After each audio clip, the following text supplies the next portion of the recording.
Bonjour, je suis ravi de vous accueillir dans cette nouvelle vidéo où je vais aborder la thématique de la médiumnité puisque aujourd'hui j'utilise moi-même ma médiumnité pour accompagner différentes âmes, différents consultants et consultantes pour y voir plus clair dans leur vie, pour recevoir des messages de leurs proches, recevoir des messages de l'au-delà, d'autres dimensions afin d'éclairer leur cheminement sur Terre, afin de mieux appréhender et mieux comprendre ce qu'ils vivent, trouver du sens, trouver leur raison de cette expérience terrestre qu'ils ont choisie.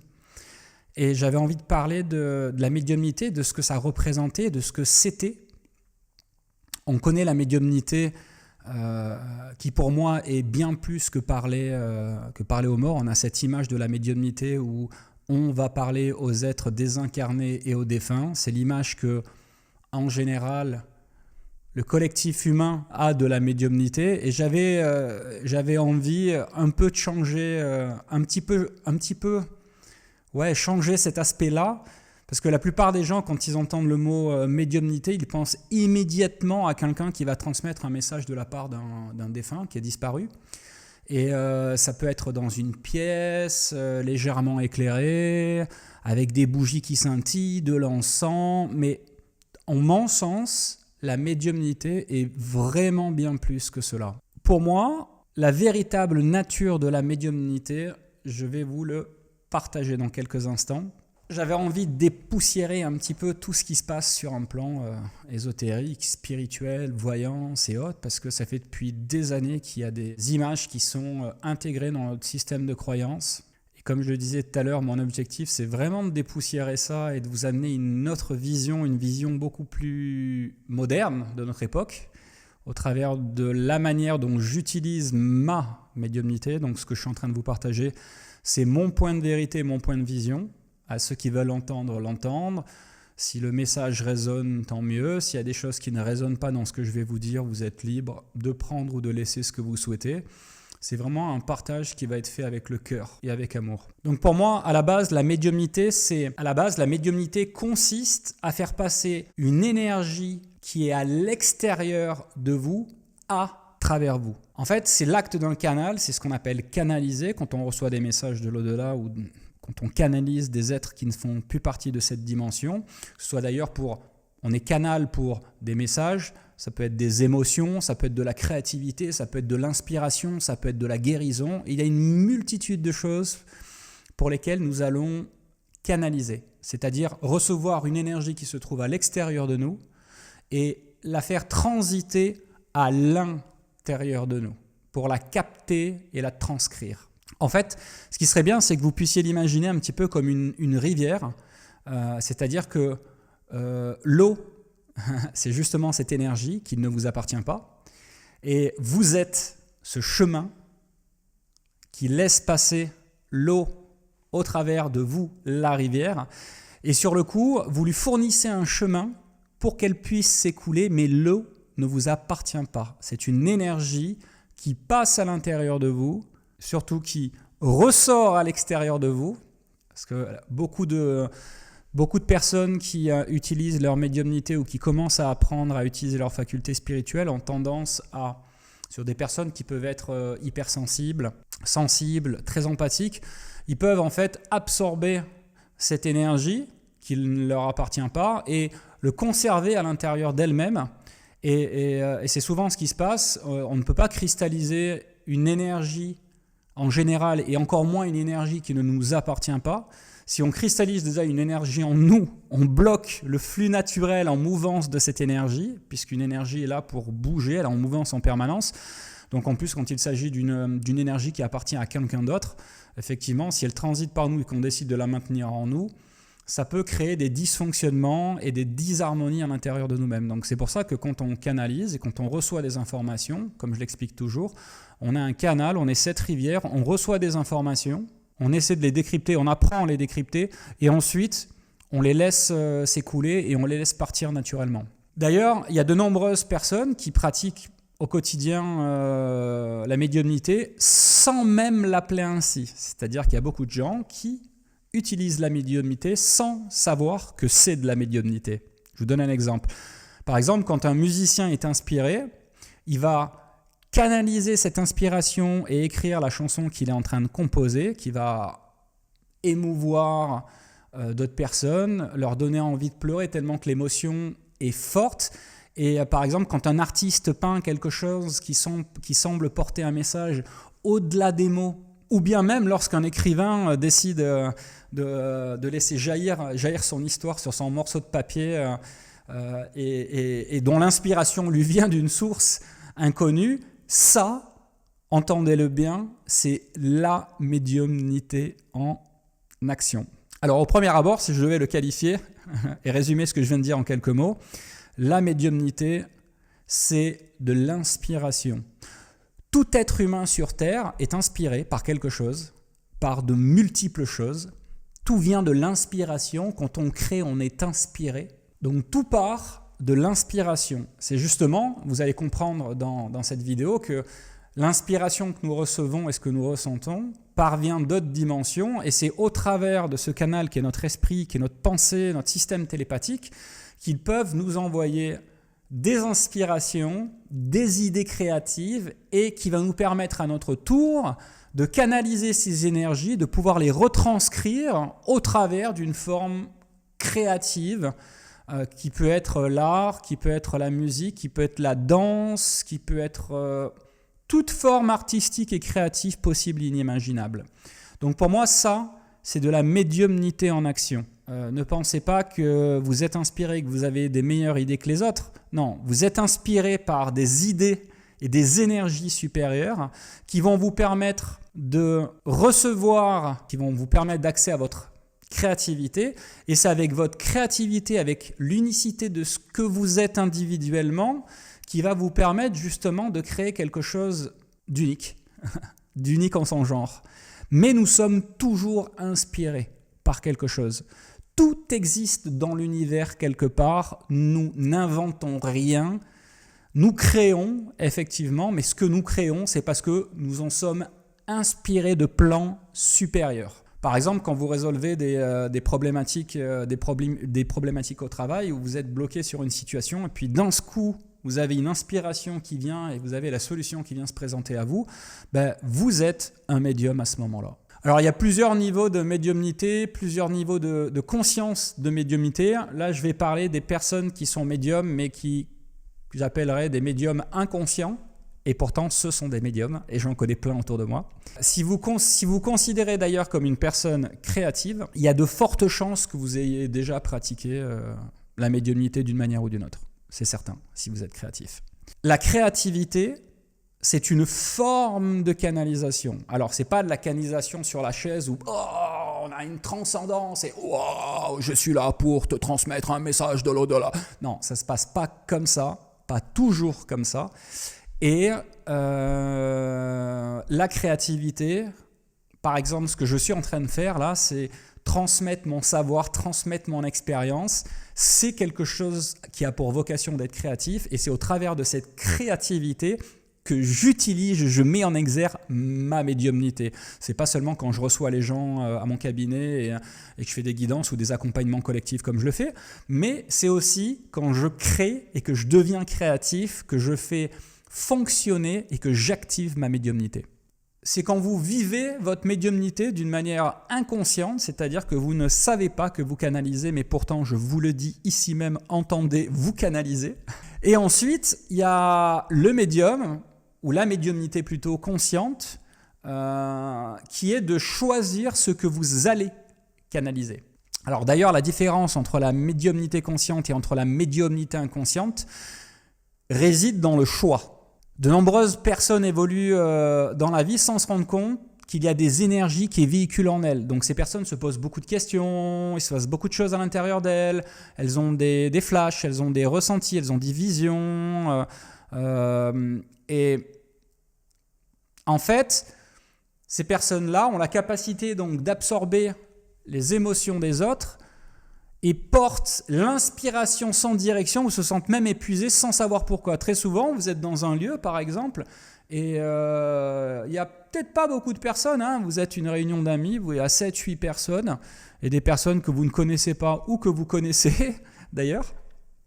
Et vous ne pouvez pas expliquer, mais vous êtes dans ce lieu, dans cette soirée avec ces personnes, et vous sentez progressivement, alors que vous alliez très très bien, vous sentez votre énergie qui commence à chuter, qui commence à tomber, et vous ne savez pas pourquoi, alors que jusqu'à ce moment-là, vous étiez dans une très bonne énergie, vous aviez passé une très bonne journée, vous étiez dans une forme physique plus que correcte, et vous ne consommez même pas d'alcool. Vous ne comprenez pas pourquoi à ce moment-là, votre taux énergétique, votre taux d'énergie commence à chuter. C'est justement parce qu'à ce moment-là, vous êtes en capacité d'absorber les émotions des autres. Donc les autres qui vous entourent ne sont pas forcément dans des énergies en expansion, ils peuvent être dans des énergies plutôt en contraction. Et votre capacité, au travers de votre médiumnité et de votre empathie aussi, est d'absorber donc ces énergies qui ne vous appartiennent pas, de les garder à l'intérieur de vous parce que vous avez la certitude et l'impression que quand vous ressentez ces énergies, vous êtes convaincu qu'elles vous appartiennent, mais en fait, elles ne vous appartiennent pas. Sachez que 90-100% des énergies que vous vivez, il y en a très souvent une grande majorité qui ne vous appartient pas, la raison pour laquelle il peut y avoir des fluctuations qui sont en liaison avec la manière dont vous vivez, la manière dont vous êtes positif, la manière dont vous prenez soin de vous. C'est en liaison avec vous-même, votre rapport avec vous-même, et vous avez ces énergies qui sont en rapport avec l'extérieur et qui ont une influence sur vous. Et c'est là où je veux mettre le point, que ce soit moi ou d'autres personnes, au travers de leur médiumnité, ils passent tous. On absorbe les énergies des autres. Et d'ailleurs, pour information, les autres ne le savent pas, mais inconsciemment, ils ressentent que vous avez la capacité d'absorption. Donc, automatiquement, ils vont venir vous parler, ils vont venir se décharger sur vous, ce qui est pire dans la situation, mais ça fait partie du processus. Et donc, en finalité, vous vous sentez épuisé, vous ne savez pas pourquoi, vous rentrez chez vous et vous êtes complètement lessivé. Donc voilà, vous avez absorbé des énergies, vous les avez cristallisées à l'intérieur de vous. Vous n'avez pas compris qu'elles ne vous appartenaient pas, donc vous ne les avez pas libérées, et forcément, vous rentrez, vous n'êtes pas bien. Et vous ne comprenez pas en plus. Donc la médiumnité consciente, elle consiste précisément à choisir ce que vous faites circuler en vous et la manière dont vous allez le façonner. Je m'explique. C'est la capacité d'aligner votre énergie sur un résultat souhaité. Apporter par exemple la guérison par un mot gentil, changer de l'atmosphère dans une pièce par votre présence et par votre énergie, par ce que vous pensez, canaliser une étincelle créative par une expression puissante. C'est toutes ces petites choses dont vous allez décider de façonner au travers de vous et comment vous allez le faire rayonner et vibrer à l'extérieur de vous. Le but, c'est qu'il ne s'agit pas d'être là à la merci des forces invisibles, parce que j'en vois déjà beaucoup qui vont me parler du bas astral, du monde occulte et de toutes ces choses. Certes, il existe de nombreuses dimensions, de nombreux niveaux astrales et de nombreuses formes de vie et d'entité, et j'en passe, mais l'objectif, c'est pas rentrer dans ce format d'explication au travers de ce que je vous explique au travers de la médiumnité, même s'il y a des choses qui en font partie, parce que ce sont des choses qui sont amenées vraiment avec de la peur, avec du danger. Et j'aimerais vous expliquer que oui, il y a certaines choses, si vous ne le faites pas d'une manière prévoyante ou en vous protégeant, effectivement, il peut se passer certaines choses. Mais n'oubliez jamais que vous êtes protégé par une multitude d'êtres qui sont là durant votre cheminement terrestre. Et que vous êtes là aussi pour apprendre à gérer votre énergie. Donc quand vous êtes confronté à des épuisements énergétiques, ce n'est pas pour vous punir d'avoir rencontré des personnes qui étaient dans une mauvaise énergie et vous avez un karma à payer, donc on va vous faire ressentir cet état-là. Non, c'est un apprentissage en fait. Si vous ne ressentez pas les énergies des autres et si vous n'apprenez pas à dissocier ce que vous ressentez intérieurement de ce qui appartient à l'extérieur à d'autres personnes, vous ne pouvez pas faire ce travail de dissociation qui va vous permettre de comprendre ce que vous êtes, ce que vous ressentez, vos émotions et ce qui se passe à l'extérieur et ce qui appartient à l'extérieur. En fait, il ne s'agit pas d'être à la force à la merci des forces invisibles, mais plutôt d'être en relation avec elles. Pour moi, c'est une sorte de co-création entre le monde visible et le monde invisible. Et le but, c'est de co-créer avec donc le flux de la vie et de l'énergie lui-même. Et dans ce flux d'énergie circule une multitude d'énergies, qu'elles soient à polarité positive ou à polarité négative. Et je l'explique encore une fois de plus, le bien, cette notion de bien, de mal, de positif, de négatif, ce sont des étiquettes. Quelque chose de bien va être mal pour quelqu'un, quelque chose de mal va être bien. Certes, il y a des valeurs communes, des valeurs collectives, des valeurs personnelles et individuelles, mais porter une étiquette sur quelque chose, c'est déjà se mettre dans une croyance et limiter sa perception pour aller au-delà de ce que nous croyons et nous pensons afin de pouvoir faire grandir et éveiller notre conscience et notre esprit et de se mettre plutôt dans un état d'expansion que de contraction. Ensuite, il y a la partie médiumnité vraiment incarnée, c'est un peu comme je vis aujourd'hui, c'est vraiment vivre quotidiennement comme un canal. Je considère aujourd'hui dans ma propre vie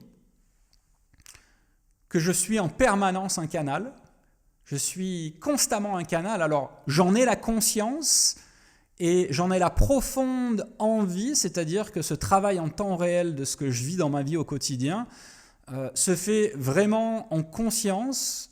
Le temps m'a permis de porter ma conscience dans l'instant présent d'une manière beaucoup plus précise. C'est un travail de tous les jours, c'est de la constance, c'est de la persévérance. Et justement, pour moi, la véritable maîtrise de la médiumnité, c'est vraiment la médiumnité incarnée. C'est quand tu as compris que ta médiumnité n'avait proprement dit aucune séparation avec ta propre vie et chaque instant de ta vie. C'est important de comprendre qu'il n'y a aucune séparation entre toi ici et les hautes sphères astrales et les hautes dimensions remplies d'amour, entre l'au-delà, le monde invisible et le monde visible. C'est une sensation, une impression qu'il y a une séparation, mais sachez qu'il n'y a jamais de séparation, que ce soit le passé, le présent, le futur, tout est ici, l'au-delà, tout est ici dans un même lieu. Ça se superpose de dimension en dimension. La seule chose, c'est que nous, biologiquement, nous avons la capacité organique et biologique de percevoir ce qui se trouve dans le monde vivant et physique de notre planète avec notre organisme. Et pour être en capacité justement de percevoir ces dimensions qui vivent superposées aux nôtres, c'est à ce moment-là qu'on va vous demander d'utiliser vos sixièmes sens, votre intuition, votre troisième œil, votre capacité à percevoir au-delà du visible et en l'occurrence de la médiumnité comme j'en parle aujourd'hui. Il n'y a pas de séparation entre Dieu et nous. Il n'y a pas de séparation entre le monde de l'invisible et nous. On pourrait considérer sur un plan humain et étymologique on pourrait qualifier effectivement les mots sont précis et sont justes à utiliser par moment, mais cette séparation peut avoir une connotation pas forcément positive. Moi, la séparation, je la vois comme plutôt un voile qui se pose et qui nous permet d'être en conscience dans le monde dans lequel on est et d'accéder à un autre monde quand nous en avons besoin, quand l'occasion se présente. Mais il n'y a pas de véritable séparation en fait, c'est un concept reçu qui est une séparation entre le monde du visible et l'invisible. Alors oui, il y a une forme de délimitation qui permet au monde de l'invisible d'interagir d'une certaine manière dans le monde visible et le monde visible dans le monde invisible. C'est la raison pour laquelle il n'est pas simple ni pour le monde visible d'invisible d'intervenir l'un dans l'autre. Ça marche d'une manière subtile et ça demande beaucoup d'énergie pour la personne qui canalise en tant que médium, comme pour la personne et le défunt ou d'autres énergies ou entités de lumière qui se trouvent de l'autre côté pour venir nous transmettre des messages et communiquer avec nous. Ça leur demande énormément d'énergie. D'ailleurs, quand on fait des réunions médiumniques et quand on canalise des messages venant d'autres dimensions, on a besoin d'avoir des personnes autour de nous qui sont médiums ou qui ne sont pas médiums, qui utilisent leur médiumnité ou pas.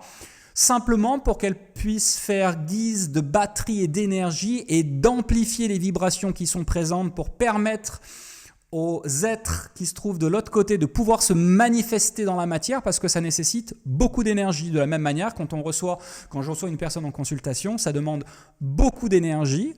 Et c'est très paradoxal parce qu'en même temps, ça nécessite beaucoup d'énergie, mais en même temps, quand vous êtes aligné avec une énergie positive et d'amour, ça fait l'inverse, c'est-à-dire que ça vous recharge automatiquement. C'est comme si vous laissiez passer cette énergie à l'intérieur de vous et que vous en preniez tous les bienfaits et en même temps vous le retransmettiez à la personne qui est en face de vous. C'est comme un petit peu cette rivière, l'eau qui coule, passe, laisse une trace et s'en va. Il y a cette résonance qui reste et cette résonance, vous pouvez l'utiliser pour vous remplir d'énergie. Je pense donc je suis. On en vient à un moment donné important de la médiumnité incarnée qui est la médiumnité incarnée ne consiste pas à faire mais à être. Là est une grande différence. Il s'agit de reconnaître tout simplement que tout votre être est le médium. Il n'y a pas une partie de vous, votre troisième œil, votre chakra couronne, tout votre être, ce que vous êtes, tout, votre corps physique, votre corps énergétique est le médium.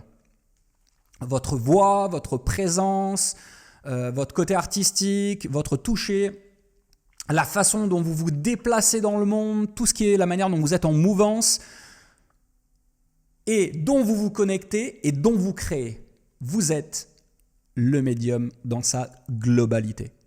Donc petite synthèse jusqu'à présent, grande difficulté que vous rencontrez tous, c'est de dissocier ses propres émotions, ses propres énergies, ses propres pensées, des messages que vous allez percevoir de l'au-delà et de l'extérieur. Donc c'est un travail au quotidien à faire. Vous pouvez lire des livres, vous instruire. L'expérience est incompressible.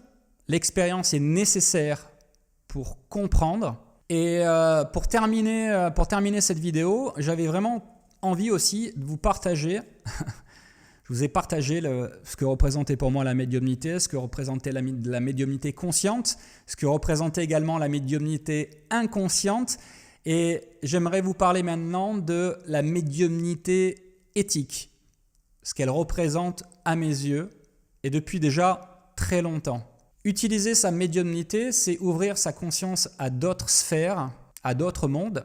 Et pour moi, ça implique une forme de responsabilité que beaucoup, quelquefois, omettent. Déjà, quand vous utilisez votre médiumnité, et il faut savoir que votre médiumnité, à l'intérieur de ce canal médiumnique, vous avez une multitude d'autres canaux qui peuvent être la voyance, la clairvoyance, la clairaudience, la clairsentence, il y en a une multitude.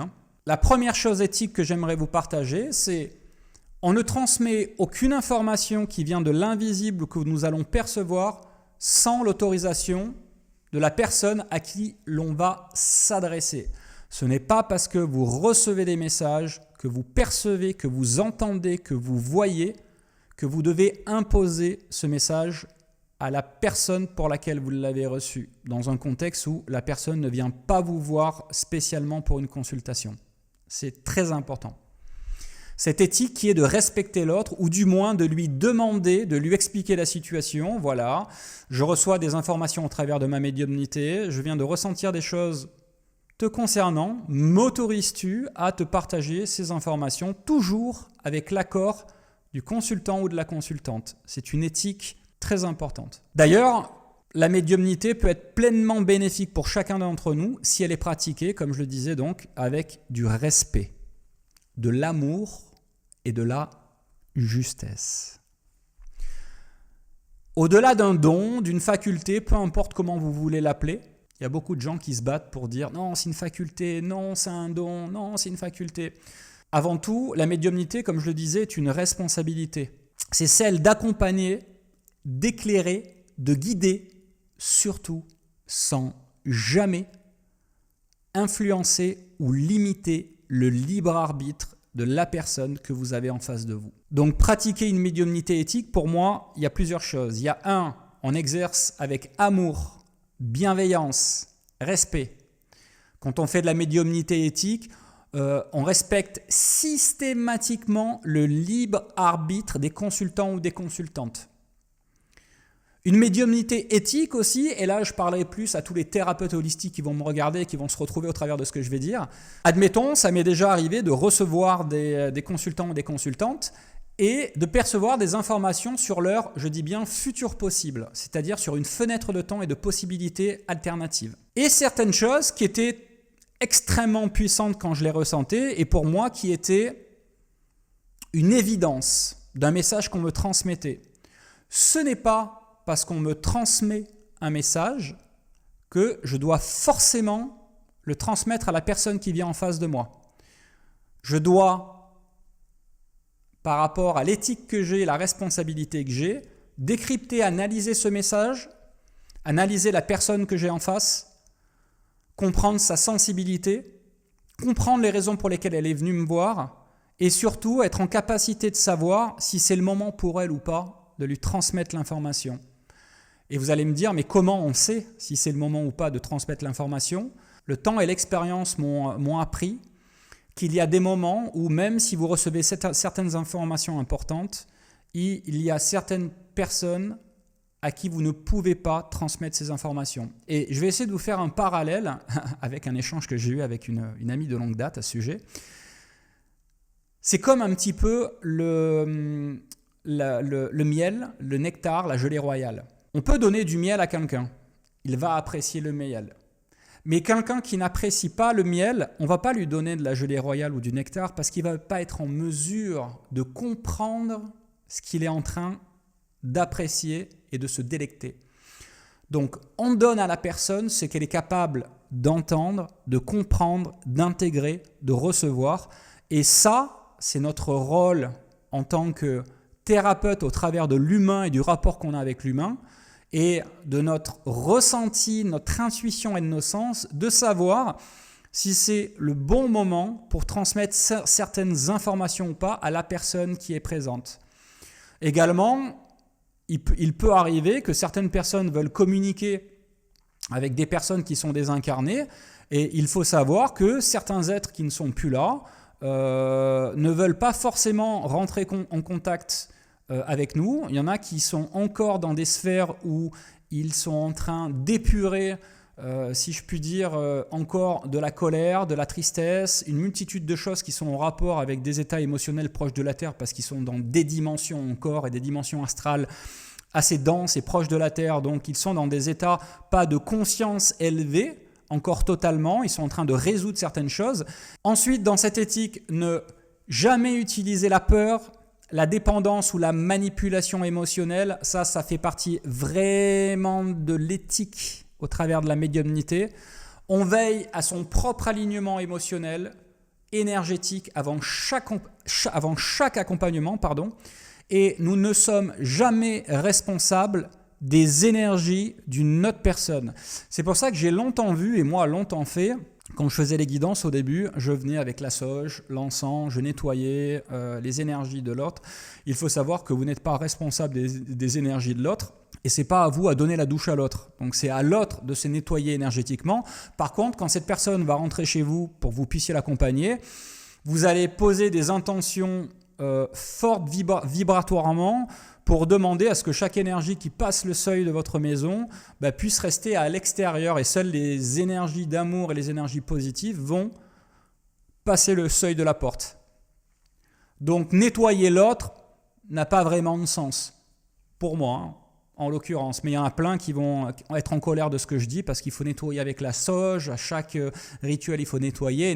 Non, chacun est responsable de ses propres énergies. Chacun se nettoie énergétiquement. Nous ne sommes en aucun cas responsables des énergies de l'autre. Et ensuite, moi, les raisons qui m'ont poussé donc à faire ces accompagnements individuels au travers de guidances auprès de mes consultants et mes consultantes, qu'est-ce qui m'a donné cette envie de faire un travail collectif avec plusieurs personnes pour les accompagner dans leur développement de leurs facultés spirituelles et dans leur compréhension?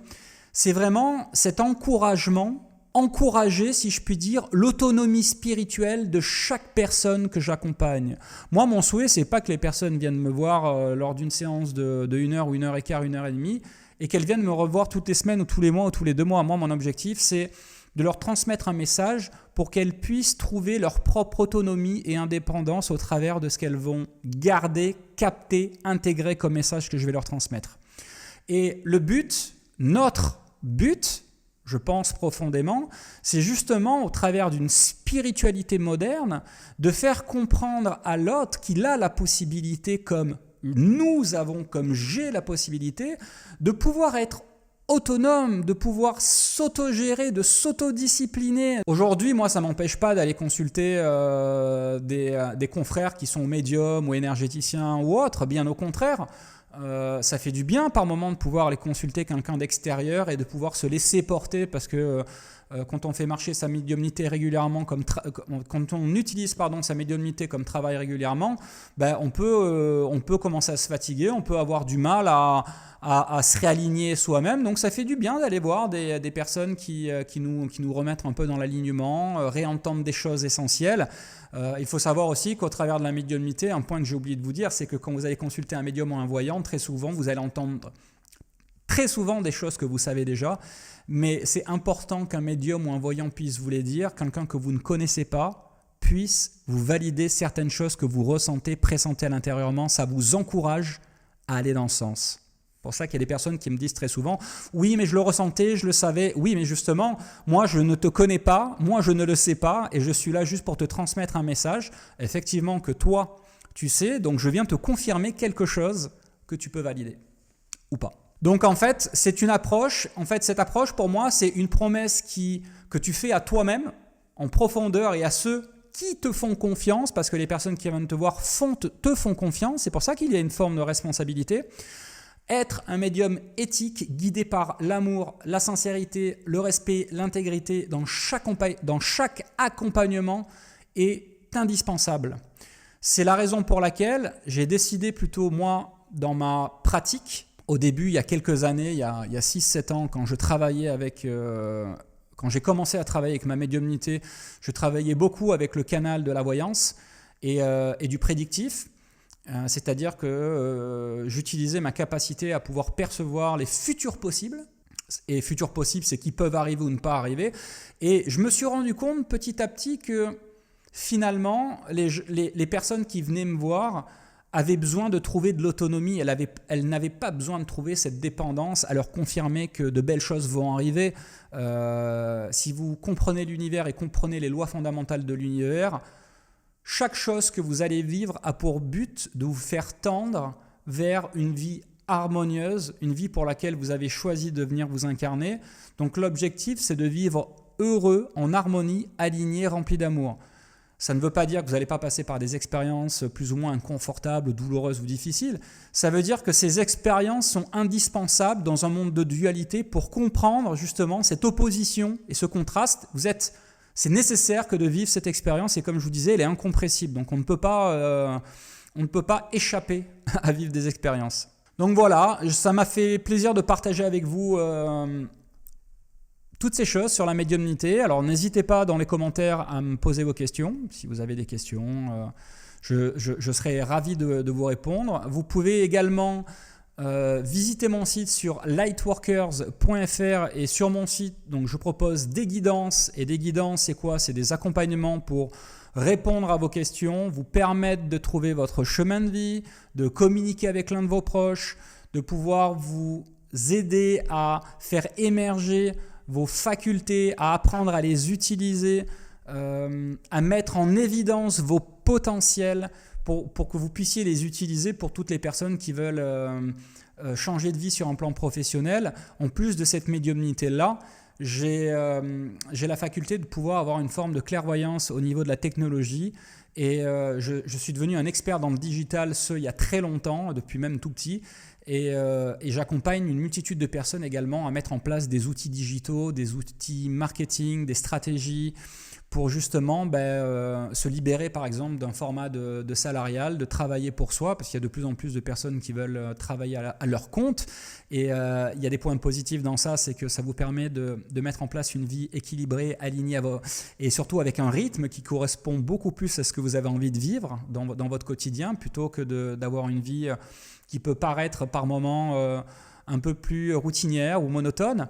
L'objectif, c'est de pouvoir vous amener cette autonomie, cette indépendance, autant sur le plan spirituel que professionnel, et de vous expliquer qu'il y a certains métiers que vous allez pouvoir expérimenter et pratiquer sous une forme dématérialisée, comme moi j'ai pu le faire, que je le fais maintenant, et j'ai pu faire au départ, j'accompagnais en présentiel constamment en séance individuelle des consultants et consultantes.